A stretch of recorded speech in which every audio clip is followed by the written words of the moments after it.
चन्नेश्वर बजार रे अग्निकांड 20टी दुकान पड़ी नष्ट। बालेश्वर जिला भोगराई ब्लॉक चन्नेश्वर बजार रे भयावह अग्निकांडर कारण अस्पष्ट होइतिबा बेले निया लिभाइबा पई 2टी अग्निशम गाड़ी पहुंची निया को आयत्त करथिला। सूचना थाउ कि मंगलवार अपराह्न 4टा समय चन्नेश्वर बजार रे हठात धुआं देखिबा पई मिलिथिला। परवर्ती समय रे भयावह निया जोड़िबा आरंभ होइतिला। स्थानीय लोके एहाकु देखि अग्निशम विभाग को खबर देबा सह निया को आयत्त करिया पई चेष्टा करथिले। अग्निशम गाड़ी पहुंचवा बेलू प्राय 7 रु अधिक दुकान रे निया लागिथिबार जणा पड़िथिला। शेष पर्यंत पाखापाखि 20टी दुकान पड़ी नष्ट होइतिला।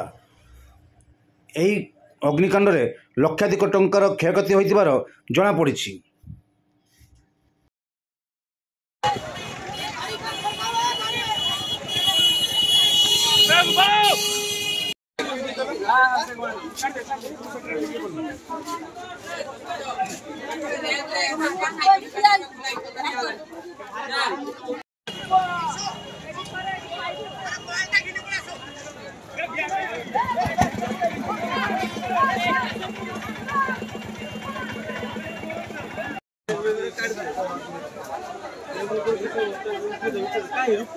नहीं बालेश्वर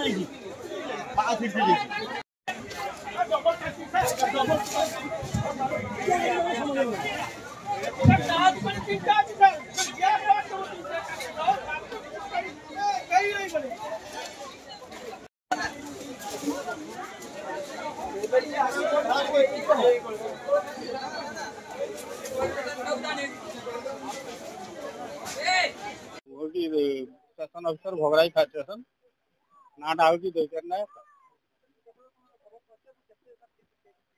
पाखापाखि 3:15 भितर कलटा होती प्राय 3:30 रु 3:35 भितर पहुंची आम गोटे fast turn out second turn out आसी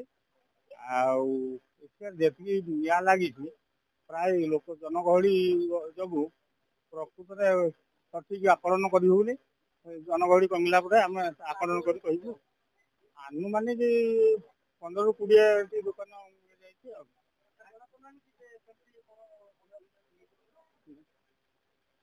किसी निर्दिष्ट ये आसनी आम इन्वेस्टिगेशन कला जना पड़ो प्रकृत कौ टाइप कौ कारण निटा लगी जना पड़ो किसी समय जनगहली सरला।